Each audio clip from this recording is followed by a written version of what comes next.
forsaken booth. The truth is you sadly mistaken. Proof I'm better than. Welcome to 3 Count Commentaries. We're going to talk about SmackDown from November the 12th, 2021. And there is a lot to talk about. There is a lot to discuss. This will kind of be a supersized SmackDown review where we will be discussing a lot of little things because there's a lot to talk about. You know, there was a debut, there were some interesting twists, and then there's also some other stuff that I didn't touch on in videos that I'm probably going to end up hitting here, such as the Becky Lynch Sports Illustrated thing. Probably talk about that in here, and who knows what else. So we're going to start the show with the beginning. Sonya Deville is in the ring, and she introduces the Women's Survivor Series team for reasons unknown, since it was already announced. After she announces everybody, Sasha Banks comes out. Sasha Banks and Shotzi have an issue, so they start to arguing and bickering. For some reason, Naomi comes out there, and Naomi is trying to confront Sonya Deville. Shayna Baszler tries to get in the way. She blasts Shayna Baszler. Everybody turns into a fight. Now, once it gets to this fight scene, everybody conveniently starts avoiding the people that they're feuding with. Sonya Deville is just standing there yelling. Naomi is walking around avoiding Sonya Deville. Shotzi and Sasha Banks are avoiding each other. They're fighting other people. It was odd. Of course, it turns into a 6-woman tag. Sasha Banks, Aaliyah, and Naomi versus Shotzi, Shayna, and Natalya. Match was oddly good. Very interesting. Good showing for Aaliyah. Aaliyah gets the big pin on Natalya. Good idea. Natalya had a pretty good sharpshooter on her. Naomi pulls Natalya's head down across the second rope. That weakens the sharpshooter. Aaliyah reverses it into a pin. And she gets so excited, she throws up on herself. And that did it. That was not good. She did a Willie Beeman. She pulled a Willie Beeman. She got so excited, she puked. She's gonna. How embarrassing is that? How embarrassing is that? Man, that's like, going on a first date with a pretty girl. You got boogers in your nose. Your breath smells like It's like, man, that's so embarrassing. Now, sure, it could have been worse. She could have shit herself. But I don't think anybody would have seen her shit herself. We saw brown stuff, like all over her chest. It was awful. It was disgusting. And of course, once it happened, it was tweeted onto everyone's timeline so that nobody actually missed it. It was a shame. It was really, really bad. It was terrible. It was awful, as a matter of fact. Not to dwell on it too much. People get excited. Shit happens. It was sad. Sad times for Aaliyah. But it was a great spot. She won her first match. She came across smelling like roses and vomit. But she won. And everything was looking up. Things were looking up for old Aaliyah. 7 years in developmental. She was there in 2015. That's how long she had been there. 7 years in developmental. Then Sonya Deville meets her after the match. Aaliyah is still very excited. Still super excited. And then Sonya Deville drops the hammer. You are out of the Survivor Series team. And she says so in a very unique way by saying, I was informed that you are off the Survivor Series team. In other words, it wasn't Sonya Deville making a decision, even though we know Sonya Deville is the one making decisions. She made it sound like somebody else, somebody above her, made the decision. So now Aaliyah is all bummed out. In the next segment, she's weeping on the phone. Oh my God, I can't believe they just took me off the match. I don't know. And then Mustafa Ali slides in and he's telling her about all the ups and downs of WWE, and he's about to get real negative. And before he gets a chance to, Ricochet slides in and says, hey, you had a great showing. You did a good job. Keep your head held high. Keep moving. You got to keep going. And she's like, yeah, Ricochet's right. And she kind of walks off with Ricochet, and Mustafa Ali is standing there like, huh? Why are you listening to him and not me? Like, cause you're a negative Nancy. So are we involved with some type of there's a lot of layers here. Because of course we need to know why Sonya Deville took Aaliyah off the team. We were not told, at least I didn't see it, why Aaliyah was off the team. I'm guessing she's going to be off to put Naomi on the team. And maybe that'll be next week, as Naomi will have to have a match to get on the team. Which is, okay. Aaliyah randomly having her dream crushed was hilarious. There's nothing I like more than a good dream crushing story. Because it doesn't really hurt Aaliyah to not be involved in Survivor Series. You don't get anything for winning. So it doesn't really hurt her or derail her in any way that she's getting taken off the team. If anything, it just gives her sympathy. Now people feel bad for her because she had something really good going, and then it got undercut by this terrible news that she got from Sonya Deville. And of course, it puts heat on Sonya Deville. Sonya Deville is collecting heat. I mean, it's obvious she's got to blow this off at some point. And I'm guessing maybe Rumble or Mania is going to be one of the times where she blows off heat. And you know what? There's nothing wrong with that. I think a lot of people, and I do pay attention a little too much to the Twitter machine, sometimes. I think people get a little too tied up in the whole, they're putting heat on a non-wrestler. Like, Sonya Deville is a wrestler. You don't understand. She's going to wrestle eventually.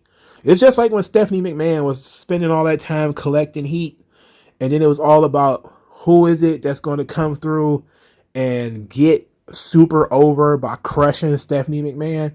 Ended up being Ronda Rousey, and that was kind of like it for Stephanie. Like, that's what non-wrestlers do. They go around collecting heat, and then they run into somebody, and they get taken out, and then they can pass that heat on, or the heat is blown off. The babyface looks so much better. The fact that Sonya Deville can get away with a lot of the stuff that she can get away with is part of what's so good about the character. It's so good about the storyline. Like, she's just throwing her weight around where she's not just got her boot only on Naomi. She's screwing over other people too. And so that's pretty good. I do want to see where we're going with that. Is she going to try to upset Aaliyah by putting someone else in that spot, and then, or trying to make Aaliyah fight for it or something like that? Ought to be interesting. Also going to be interesting if they try to embarrass her with the whole throwing up on herself stuff. It's going to come up in a promo, especially if she gets to a certain point. It's going to be, are you going to throw up on yourself again? Somebody's going to do it. It's probably going to be Charlotte or somebody like that. Somebody's going to mention that she threw up on herself. Just like they couldn't help that when Bianca Belair cried at WrestleMania, somebody had to bring it up. They're not going to forget that she threw up on herself. So she better get ready. If she's going to have a long career, even though 7 years is already long, if she's going to have a long main roster career, she's going to have to realize people are going to make fun of her for throwing up on herself. And it's going to be all the time. Somebody's going to be, they might even start putting bibs on people because that was shameful. And that's what she's going to be known for. She's going to be the girl that puked on herself, threw up with lentil soup all over herself. But I'm interested in what they're going to do with her. She came out actually looking pretty good with the exception of the vomit. So Sami Zayn, he's cutting promos in the mirror, he's practicing his hype skills because he considers himself the elder statesman of SmackDown, and elder statesman of SmackDown, and the leader of Team SmackDown. And he cuts this promo in the mirror, and Jeff Hardy is standing there, the real elder statesman of SmackDown. Jeff Hardy has been in WWE since 1995, of course, with some off and on stints to TNA. He is the longest tenured wrestler on the entire roster. Jeff tells him that his promo sucked, to which Sami Zayn was very upset and decided to go and have a convo to Adam Pearce. And Adam Pearce has a guy standing next to him, looks a lot like Von Wagner. And of course it is Von Wagner. And a lot of people was kind of upset about this whole thing. Like, what is Von Wagner doing here? Adam Pearce, with Von Wagner standing next to him, is very forceful in saying Sami Zayn versus Jeff Hardy. The loser will be off the team. Sami Zayn wants to argue, and he's like, that is official. So Sami Zayn has to wrestle Jeff Hardy, and the winner will stay on the team. The loser will get kicked off. Sami Zayn, of course, loses, and is Thanos snapped from the Survivor Series team, which he sold epically. He sold it so well where his face was dissolved off the screen. It was excellent. It was fantastic. I don't know why Sami Zayn was taken off the team. Again, nobody knows why they're making these decisions, but they're adding intrigue to Survivor Series because they just announced all of these people on these teams, and now they're like, okay, we're pulling this guy, we're pulling that guy, and it's just making it a little bit more interesting. And they say, okay, yeah, they should have had qualifying matches. Maybe they should have had qualifying matches, but I don't think it'd have been as fun, because every qualifying match is the same. A lot of these people are losing their spots due to random stuff. Like Dominic lost his spot because Adam Pearce felt like it. You weren't good enough. You're just not good enough. Sonya Deville has some personal vendetta with Aaliyah and Naomi. And Naomi likes Aaliyah, so she's going to fuck with Naomi by removing Aaliyah from the team. That's just personal strife. Sami Zayn is annoying. He's been annoying ever since the Survivor Series thing started, so they took him off the team. So there's a lot of different reasons why people are losing their spots and being replaced and that kind of thing. So it's very interesting. Jeff Hardy is still super over. He gets a monster reaction everywhere he goes, as he should, because he is Jeff Hardy. And I'm still waiting on that Jeff Hardy Roman Reigns match, man. The clock is ticking. The clock is ticking. I asked this question online, and I didn't get an answer to it. At least I didn't see one. But does anybody in the comment section know whether Rey Mysterio and Jeff Hardy have ever had a match before? And to me, it seems like the kind of match that they should probably have. I know that, you probably asked the question, would this to be gained from having two baby faces wrestle each other? But I'm seeing, like, of the big marquee matches, like let's say you want to have a big, huge marquee match for WrestleMania, a new version of Michaels and Kurt Angle, or something like that, where between two very long tenured guys who have super followings. I think Jeff versus Rey Mysterio could be that match, and I wouldn't turn either one of them heel. It would just be, these two guys have never wrestled before. They've been in the same company forever. They have similar fan bases. It's a battle of, maybe the two most popular superstars in WWE history or something crazy like that. And they go in there and have a straight up clean match, and I don't know who I would put over. I'll probably put over Jeff. But I think that would be a pretty good match for WrestleMania. And that's just a match for the sake of matches. It wouldn't be like a great long storyline or anything like that. So that's just me saying, I don't think they ever worked against each other, though. I think it would be fun. I think Jeff has a little bit of an edge. Like, he could probably work heel a little bit better than Ray. But I think in that situation, they'd probably boo Ray more than Jeff if they were put in the same ring at the same time. All right, so Von Wagner. Von Wagner gets the call up. He is now going to be apparently Adam Pearce's bodyguard, which is he looks like an ogre. So, yes, absolutely. He's a golem. Put him right next to Adam Pearce. And now Adam Pearce got a lot of bass in his voice. He got a lot of spine now. He was trying to rationalize with guys. This is, Adam Pearce's character arc. When he was introduced, he was kind of, wishy-washy, not really sure. I don't know, man. I don't know about all this stuff, man. And then he kind of was getting bullied by Roman, and he was even more wishy-washy there, but he actually kind of had a bit of a backbone when he was willing to stand up for himself a little bit. Then he kind of stayed in that mode for a while, and then Brock beat him up, and now he's had enough. Now Adam Pearce is over the moon. He is ready to stand up for himself. So now he's got himself a little bit of a bodyguard. Von Wagner, good young guy. A lot of meat on him. It's a good thing. If he gets called up so soon, I'm not too upset about that. A lot of people have said, oh, well, this doesn't look good for Kyle O'Reilly. And I'm saying being Kyle O'Reilly is not good for Kyle O'Reilly. Look at him. He's small. He's pasty white. Even the people who liked him was booing him out of the building in his last big match. I get it, they think Kyle O'Reilly's 36 or something like that. He's still got a lot in the tank, but he's never been the marquee guy. It wasn't that long ago that all of these people who are in love with Kyle O'Reilly was making fun of him for being quote unquote cool Kyle and saying that he was ripping off Orange Cassidy. So a lot of this stuff again is completely and totally phony. But it really isn't looking very good that Von Wagner is now Adam Pearce's bodyguard. But again, I'm all for moving guys along if you need to.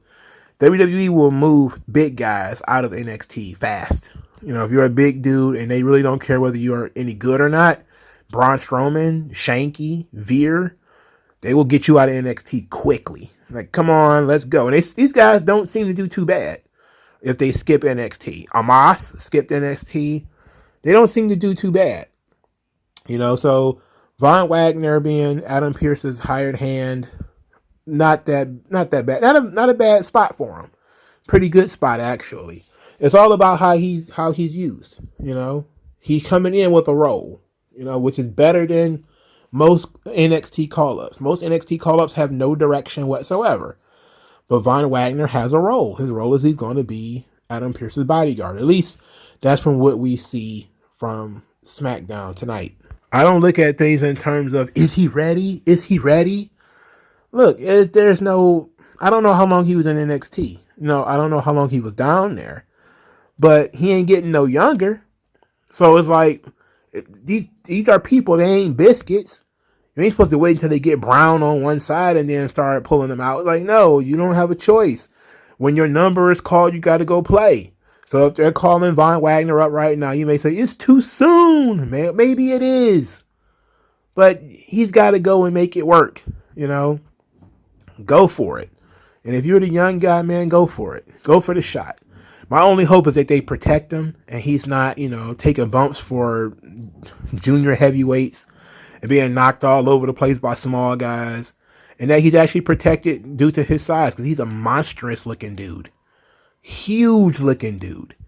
Like I said, he's a golem. He's like the Thing or the old Incredible Hulk that, that had that Cro-Magnon build to him. I'm always talking about Von Wagner. He's just a funny looking guy. He's just a funny looking dude, man. He's just very awkward. Speaking of awkward, Lord have mercy. Out comes Charlotte in shoulder pads.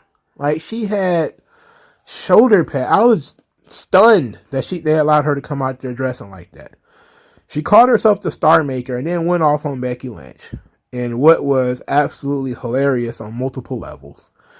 For starters, she led an uh-oh chant. I came back from a baby, having baby too soon. Uh-oh. And the fans actually jumped on it. So I'm guessing people are going to start doing the uh-oh. Because somebody did it after Toni Storm challenged Charlotte. Somebody was like, uh-oh. I'm like, oh, God, we got another one. We just watched the birth of another annoying-ass fan chant. This one is not going to be too bad. Outside of, at least I hope it don't get too bad. It ain't going to get what. I don't think it's going to get that bad. I don't think it's going to get as bad as what. But this one's going to be very annoying. This is not going to be fun. Especially when people just start going, uh-oh, at random times. It's going to be so awful. It's going to be awful. I can just foresee something good really happening. And then assholes just going, uh-oh, in unison. I'm like, ugh. In any event, Charlotte then says the magic words where she talks about nothing being natural about Becky. Which everybody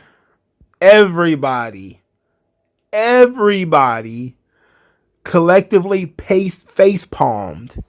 I'm pretty sure 350 million people. Some people didn't even know SmackDown was on and was face palming for some reason.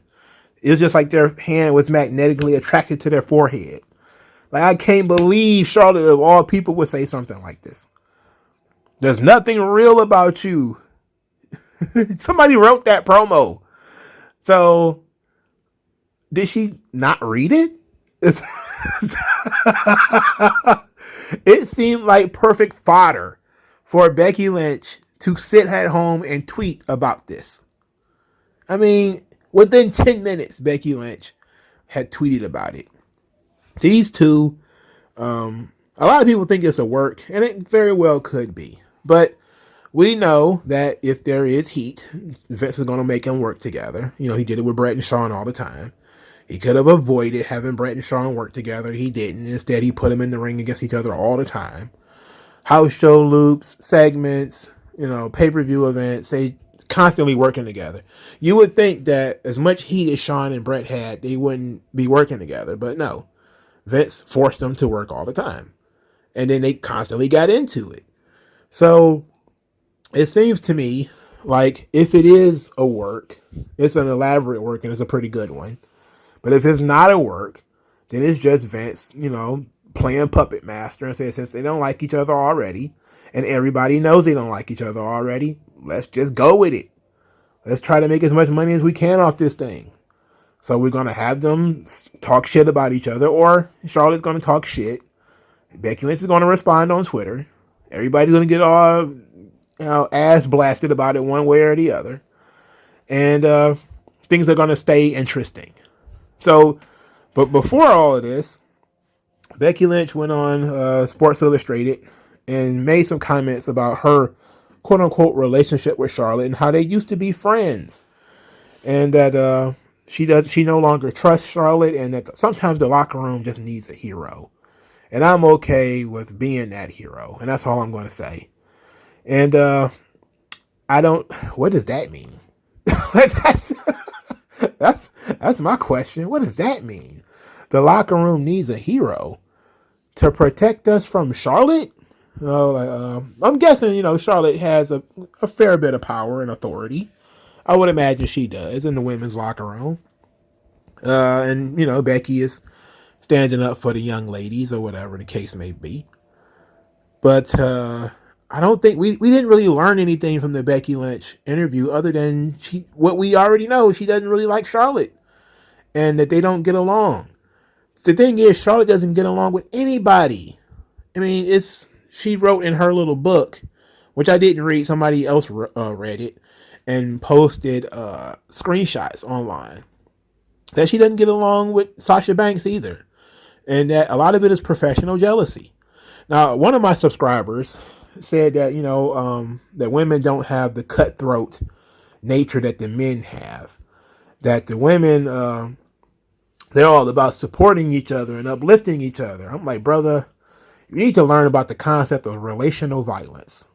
Hopefully that's the right term, but I know the definition in my head, but sometimes I get it kind of mixed up with something else. But relational violence is the concept of freezing people out, isolating, gossiping, spreading false information, calling the police, that kind of stuff. Women do that stuff far more than men do. If you deal with a man, you're more likely to get punched in the face than made fun of. Boys joke with each other harshly, but we don't really gossip about one another. We don't really spread bad rumors about one another. Not really. That Dirty Mac stuff, that Ice Cube made a song about where, you spread rumors about a guy. That's a rare occurrence in boy world. In girl world, that's the number one form of violence. It flows throughout all of society that women will gossip and lie about you. It is number one. Lies about domestic violence, lies about rape, lies about all kind of stuff. Do not believe for a second that women are not violent. They are. They just attack your reputation and they attack your relationships. And they do it all the time. You dump a girl, all of a sudden she's sending text messages to your girlfriend like, oh yeah, he was just at my house. All that kind of shit. Don't believe it. Don't believe at all that women don't have knives or claws. They are not about supporting each other at all. They will destroy one another. And it's been proven that if you look at the wrestling locker rooms, most of these women, they really get after one another. Like in the old locker room, they tell those stories where you had Sable and Sunny, Luna and Sunny, Luna and Sable, China and all of those chicks. None of them got along. All of that fake feminist stuff, nah, it's just for TV. In reality, they don't really care about one another at all. Some of them are well, I'm pretty sure like Bailey and Sasha Banks are really friends. But the knives are really out, you know? And that kind of alone makes me think that there's some truth to the Becky and Charlotte thing. That, Charlotte's position has been the top girl, even amongst the 4 horsewomen. She's usually positioned at being at the top. So it makes sense that there's going to be some professional jealousy there. Therefore, there's going to be some reputational savaging. There's going to be some whispers about Charlotte having unnecessary authority or power in the locker room. There's going to be some stuff about Charlotte being a bully, Charlotte being this, Charlotte being that. It's going to go out there. So reputational savaging is a real thing. I wouldn't be surprised if there was somebody, some undercard girl or something like that, that was feeding the dirt sheets, all this negative stuff about Charlotte. I wouldn't be surprised, because that's what women do. So don't believe at all that women are supporting one another. Interesting thing, I'm going to segue that, because Toni Storm comes out there and talks about, helping the youth, because Charlotte was calling herself the Star Maker, and that, giving herself credit for Becky Lynch being a superstar today.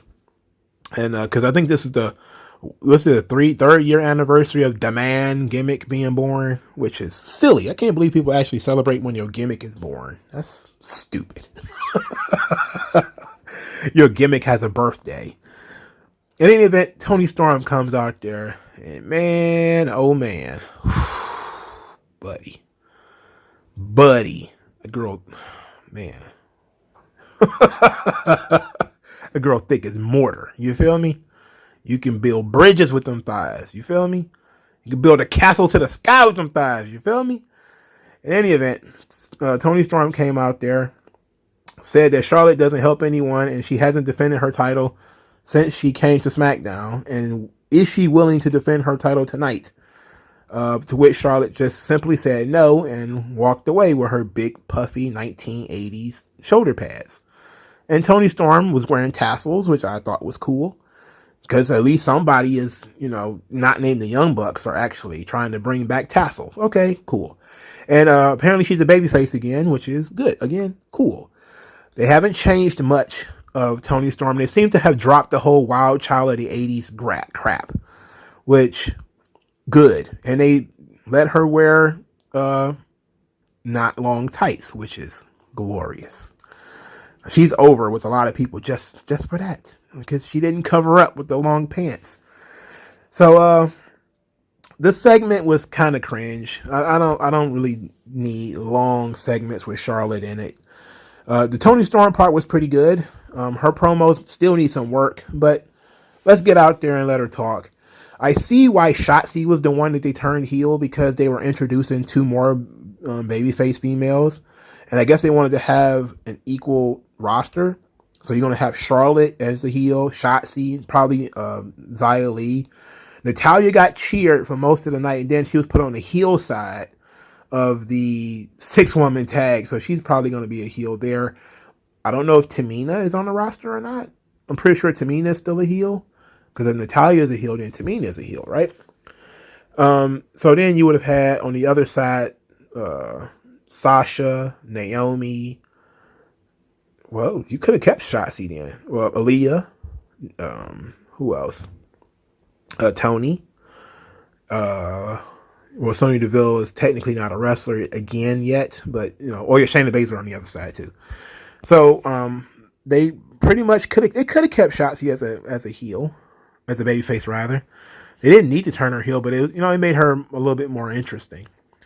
But they're trying to even up the babyface and the heel. Somebody's going to have to turn, and you can't have Charlotte and Sasha be a heel, because you can't have, both of them, if they were to be heels, they would be top heels. So one of them had to turn, and it had to be Sasha. So they had to flip Shotzi. It made sense. It made sense in my head. It's probably not making sense coming out of my mouth though. Xavier Woods says that the New Day is having a rough week because Kofi's injury and Big E getting powerbombed into the ring apron. He's going to get serious, and he's going to force Roman Reigns to bend the knee. So another bend the knee match was set up by Paul Heyman, where the winner had to acknowledge the loser as the true king of SmackDown. And if Roman refused to do so, he will then surrender the Universal title and be forced out of WWE totally. So while we're here, we're going to just talk about the main event, Xavier Woods versus Roman Reigns, in a oddly even contest. And in fact, they did something that was actually better. And this is what I was talking about when I talked about Danielson versus Omega in that 30-minute draw. I say we didn't even get the visual of one guy having the other guy beat. In this match, they did the unthinkable. They showed us that Xavier Woods had Roman Reigns beat. He is truly the king of SmackDown because he had the Universal Champion pinned. This match was actually very good too. Xavier Woods has been on a very good run of singles matches. And people haven't been noticing, but they probably should have, that Xavier Woods has been on a pretty good stealth push this year. He's wrestled the WWE champion and actually pinned him, and he got a visual pin on Roman Reigns and won the King of the Ring all this year. He's been doing pretty good as a singles act, and they've been doing it in terms of stories that involve the New Day. So there's kind of been some, this is his first true singles, I guess you could say, victory, quote unquote, even though it was more of a visual and moral victory than an actual 1, 2, 3. Because he actually pinned Lashley, which of course I'm still fuming about under the surface. But he had Roman beat. And they had a pretty good match.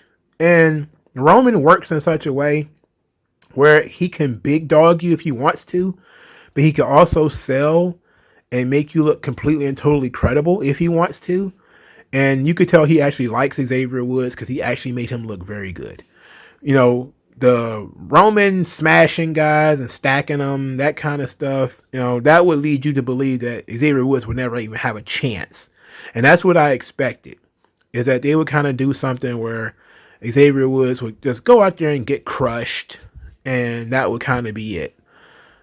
And it was interesting that they chose to go the other way by not beating Xavier Woods, but instead putting Xavier Woods over strong.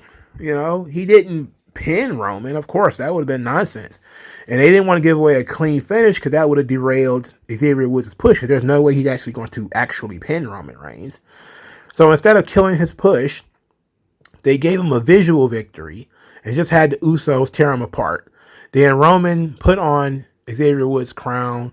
He was on bended knee the whole time, so he technically fulfilled, even though he didn't bow to Xavier Woods, he bent his knee while the Usos placed the crown upon his head. And now, if you couldn't get more symbolic of what I've been saying for a year now about the king, the tribal chief, the king, there it is. They showed you. Of course, there's this is all build up to Roman versus Big E. How do we get there, though? That's my question. Because Big E is in 4 goddamn feuds on SmackDown. None of them have anything to do with Roman Reigns. And Roman Reigns has been, you know, him and the Usos have just made paste out of the New Day. So, you know, I'm guessing they're just going to have Big E show up, not have that much involvement with Roman. Or is, you know, Big E going to cut the big 10-minute promo on Roman this coming Monday? But he can't do that because he's going to have Otis. And then there's going to be Seth. And then there's going to be Kevin Owens. I don't know how they're going to get around this. They booked themselves into a hell of a corner because you got a pay-per-view to sell, brother. You know? And I did see that the tickets for both Full Gear and Survivor Series are moving pretty slow. Well, that's what happens when you don't build up your fucking events. When you wait until like a week or two into the show being built up to start booking matches or start really trying to put heat on any angles. They both did this. So I'm not surprised the tickets are slow on both. I mean, I'm surprised anybody going to either one of these fucking shows. I'm sure that, the guys who are going to Full Gear are going to see Danielson. They're going to see Punk, to see Hangman be crowned, because they're not talking about anything else. They're not talking about Omega winning at all. In any event, and going to Survivor Series, literally there's no stakes. There's really no reason for you to go. There's really no reason for you to even watch the show, other than there might be a surprise or something, which I'm thinking there may be some type of surprise there. Or you just like the format, or you just like watching the shows, which I do. So they didn't really do a good job of, building up Big E versus Roman, but I'm guessing Roman is going to do that by targeting Big E. He's probably going to make an appearance on Raw. Maybe he's going to make an appearance with Xavier Woods' crown. I think it would have been sweet if he'd have stomped the crown and just busted it, and maybe like broke the scepter and ripped up the cape and everything. Just went in and just did the whole 9 yards, destroying that King gimmick completely. I think that, like, Roman standing there with the crown looking all majestic and shit is very good. It's a great visual, and I like that SmackDown is the place where there's just guys with crowns all over the place. Nakamura's got a crown, Corbin's got a crown, Xavier Woods got a crown, Roman's got crowns, Apollo Crews is calling himself royalty. Everybody's royalty on SmackDown. Rey Mysterio is the king of mystery, because that's what Rey Mysterio means. Everybody is a king of something. Everybody's got territory. Everybody's a top dog. It's just how SmackDown is. So it's good. But I just kind of figure out, how do we get to Roman and Big E? We got 1 week left. How are we going to get there? And they didn't put any heat on Tribute to the Troops either. Tribute to the Troops is Sunday. They didn't announce a single match, even though I know the spoilers are out there. They didn't announce a single match for the show. They did not try to build up to the show at all. There was nothing. They just did commercials for it, and that was it. I remember when they used to actually build matches for Tribute to the Troops, because they wanted you to actually watch it. Whatever. But it's going to be on Fox. It ought to be interesting to see if people actually watch that shit or not. Will I watch it? I'll probably have to be at work. I'll probably watch it illegally somewhere. I'm pretty sure I'm going to be at work. I feel like I skipped some stuff. Oh, I skipped a lot of shit. Okay. Shinsuke Nakamura and Rick Boogs versus Los Lotharios. Los Lotharios, I think their music has changed again. I don't remember it being so bad. It's actually not good right now. It's not good. And what's also not good was Shinsuke Nakamura getting pinned. Now, Los Lotharios' finish is awesome. It's a variation of the Eliminator's finish, Total Elimination. There's a springboard kick with the leg sweep. Great fucking finish. But why couldn't it be on Rick Boogs? Why is Nakamura taking the pin? And some dweeb online, smart dweeb though. He might be a dweeb, but he's not wrong. Shinsuke Nakamura has not defended the Intercontinental title since September the 24th. And you know what? That's a good point. That's over a month, dog. That's a month and a half, bruh. That's a month and a half, Brody. And then with Nakamura both getting, I think he got beat in that pumpkin match too. And he got beat here. It's not going to look very good when Damian Priest beats him. Because I expect Damian Priest to beat him in the U.S. champion versus IC champion match. I expect that. I was expecting that already.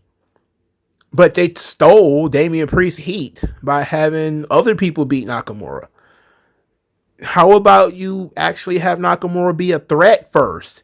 And these Japanese talents, they're doing the same thing to him that they did to Asuka. He's a champion, but he's in the closet. We're gonna do tag team stuff with him while he's the Intercontinental champion. What good is that? What's the point of that? And I can tell, like, once they started doing that King of the Ring stuff, the Intercontinental title became less important. It's like they can only push certain championships at a time. Like, okay, like we got the King of the Ring thing coming. We're going to be doing that thing with Woods. The crown is going to be important. We're going to put that crown on Nakamura. Then we're going to put the belt on Nakamura to amp up the King of the Ring. Then we're going to take away the crown, give it to Xavier Woods, and then we're going to have him do the thing with Roman. All right, cool. But now Nakamura has the belt, and everybody, he's still coming out with boobs and nothing. No one wants to be the Intercontinental Champion. It's not even a matter of he not defending it. There's not even any contenders. There's no contenders. There's nothing. There's too many people floating around on SmackDown. It's not like when it was the women's division on Raw where there was like 2 other people because it was like pandemic and Asuka was just there every week dancing and no one is ready for Asuka. And they was just doing a bunch of tag team stuff every week. Here, you have a full slated roster and nobody wants to be the Intercontinental Champion. Not Jeff Hardy, not Sami Zayn, not Ricochet, not Mustafa Ali, not Happy Corbin, not Madcap Moss. Nobody. That's 6 guys right there that I named on the top of my head. Not Sheamus, not Ridge Holland, not Von Wagner. Nobody in Hit Row wants to be the Intercontinental Champion. Nobody. It's like the belt nobody wants. What good is a title that nobody wants? WWE, man, I'm telling you. They do dumb shit. Madcap Moss cut a promo, talk about a Viking made of carbs. And it says his name will be Eric the Bread. And dweebs on Twitter thought that, you can just tell Vince McMahon thinks Madcap Moss is hilarious. I'm like, you do realize he's bad on purpose, right? How do people not get the gimmick of Madcap Moss? He's bad on purpose. He sucks on purpose. He's supposed to not be funny. That's the gimmick. He makes the heel laugh, but it's not funny. That's the thing. It's stupid. That's why them laughing is part of the joke. It's ridiculous. I can't believe people actually think that, folks find Madcap Moss funny. No. His gimmick is ironic. It's not funny. That's the thing about it. That's what was funny though. Hit Row did their thing. They did a promo on a cipher, which, okay, whatever. They always do that. But Jinder Mahal and Shanky, Lord have mercy. Oh my God. Words cannot fully describe how nutty and how psychotic this is. This was an absolute fever dream, and I watched it 3 times. It was that bad. It was that funny. I literally watched it on my screen. My jaw was on the ground. And then I immediately went on Twitter to look at it again because I knew they tweeted out something. And the real Slim Shanky, Jinder Mahal, got Shanky to rap in Punjabi, which was hilarious. And then he's talking about Ice Ice Shanky. And then DJ Shankenstein.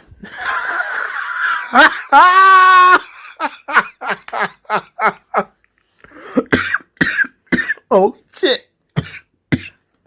Holy shit. Woo-wee.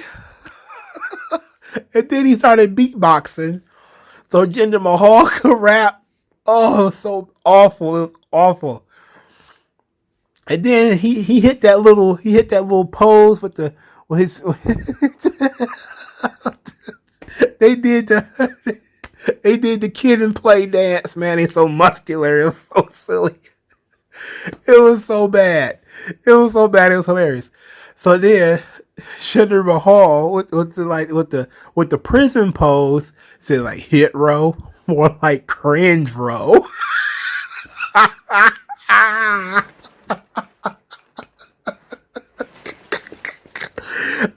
You can't come up with this shit if you tried. Who thought about this?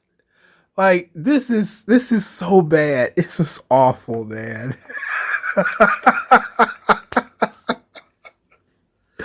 It was so bad. It was hilarious. It was some of the worst horse shit I've seen in a long time, man. But they honestly, they were doing it to, they were not taking it seriously. So it wasn't like there was Shanky. Some people actually think Shanky was good when it comes to the rap thing. I don't know what he was saying, so I can't tell you whether he was good or not.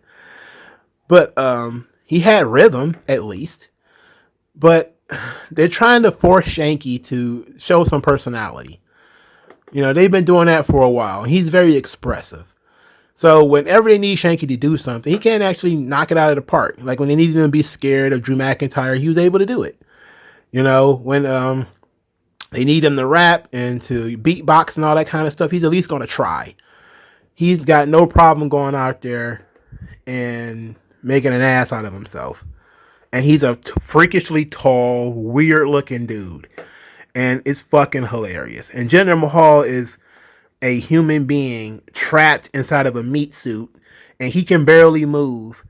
And it's absolutely hilarious. It's like being wrapped in plastic. If you ever seen Jinder Mahal move, like his upper body, he just looked like he's wrapped in plastic.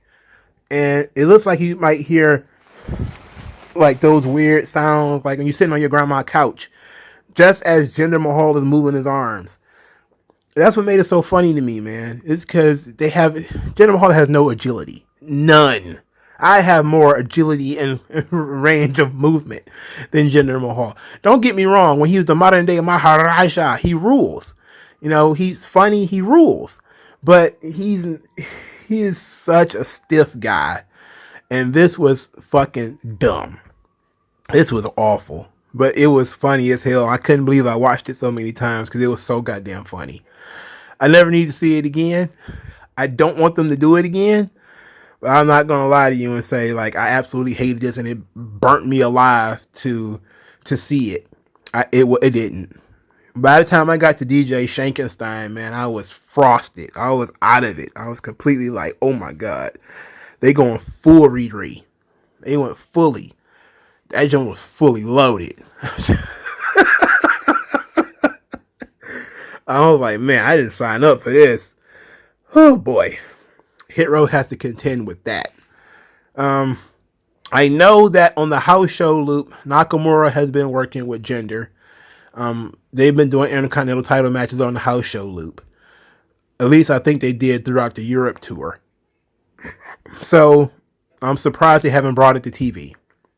They're going to do Veer and Shanky versus Hit Row on TV, which is probably going to make Ashanti Theodonis the odd man out. Okay, cool, whatever.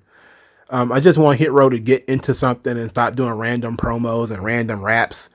We have to be able to show that they can do more than rap. Okay, we get it, they can rap. It's like, can they do anything else? You know? Can they cut regular wrestling promos? We want regular wrestling promos too. You got to be able to rap, but you also got to be able to do the wrestling promos too. We need both. There's another Xia Li vignette. It's been like 4 weeks, and she's still coming soon. She's reaching Emelina status. And, you know, it's almost as bad as Elias. Remember all those Elias videos? Oh, yeah, you probably forgot Elias existed, didn't you? I didn't. Where's Elias? Did he get hurt resurrecting himself? Did he tear his ACL during his resurrection or something? What's taking him so long? Resurrect, please. Ridge Holland. Very interesting piece of business here with Ridge Holland. This is the last thing I'm going to discuss because it's the last thing on my sheet.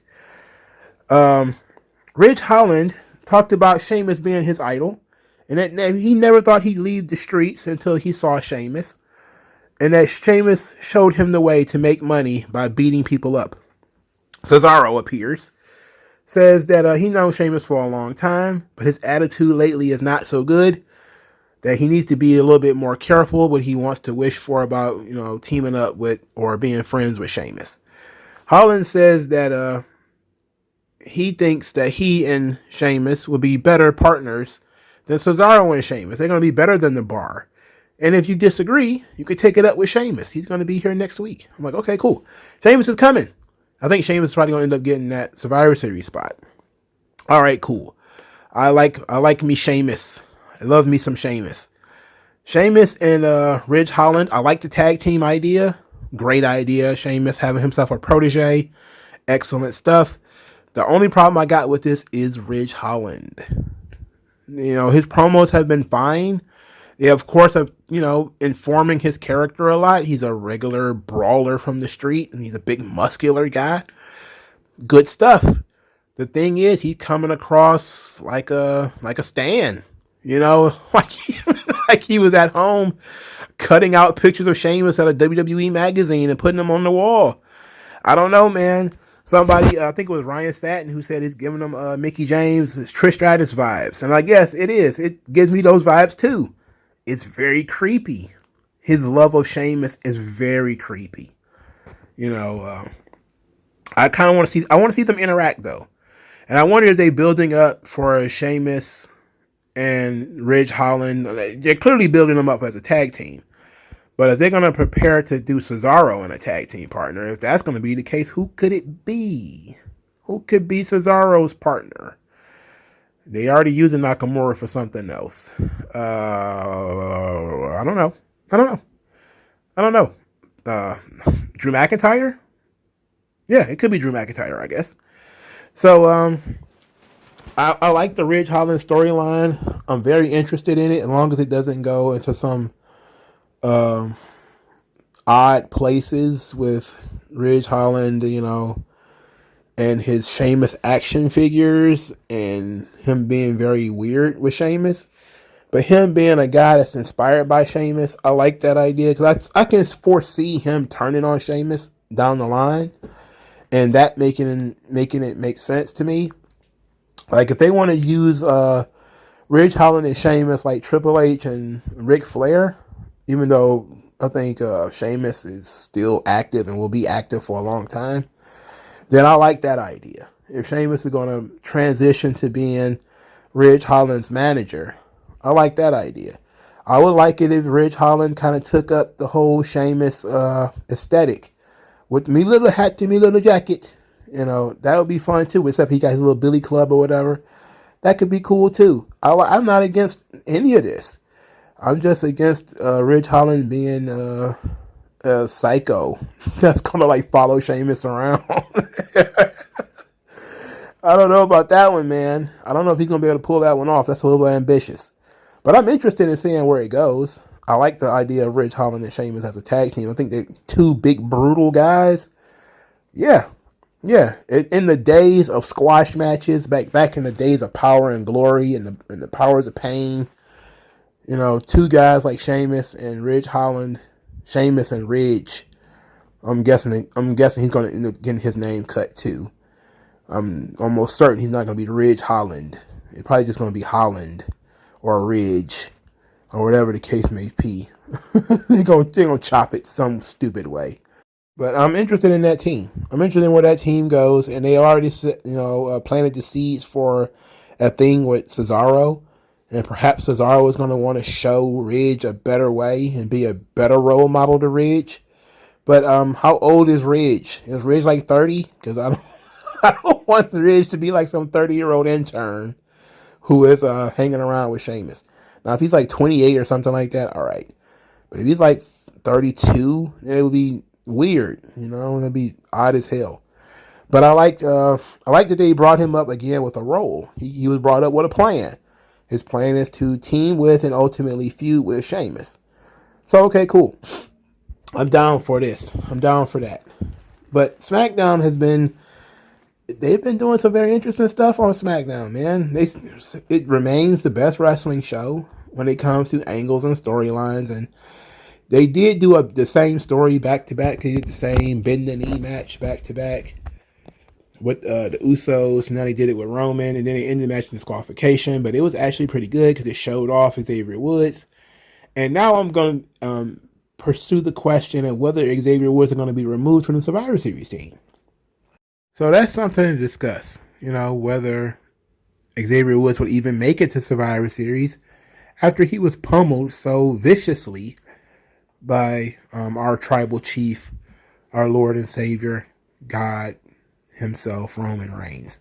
So I'm interested in where we're going with this and how far it could possibly go, considering Roman's feud with the New Day can't last forever, not just because his match with Big E is next week, but also because, well, at some point he's actually have to defend the title. Therefore, he's going to need contenders for the title. And since I don't see Xavier Woods, well, maybe that was the point of this match, is that Xavier Woods will end up becoming a top contender for the title in the future. That would be interesting. You know, I will be interested in seeing that as a TV opponent, which I'm pretty much guessing it would be. That would be fine. You could always build up to have a pay-per-view opponent down the line. But let me know what you guys think in the comment section below. Like this video, share this video, subscribe to the channel, donate to the channel. Thank you guys for your time, and I will talk to you guys later.